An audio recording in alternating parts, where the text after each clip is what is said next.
नमस्कार, आप देख रहे न्यूज प्लस 21। मैं हूं आपके साथ प्रियांशा लाजरस। स्वास्थ्य संयोजकों के अनिश्चितकालीन आंदोलन को आज 7 दिन होने जा रहा है।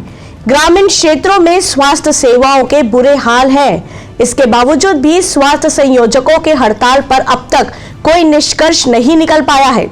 हजारों स्वास्थ्य संयोजक अभी भी बूढ़ा तालाब के धरना स्थल पर अपनी मांग को लेकर प्रदर्शन को मजबूर होकर आज स्वास्थ्य संयोजकों द्वारा पीपी किट पहनकर शहर में घूमकर भिक्षा मांगते हुए सरकार के खिलाफ विरोध प्रदर्शन किया गया। प्रदेश अध्यक्ष राजन गुप्ता ने कहा कि कांग्रेस के प्रवक्ता न्यूज मीडिया में लगातार बयान देकर यह बता रहे हैं कि स्वास्थ्य संयोजकों की मांग पर जल्द निर्णय लिया जाएगा।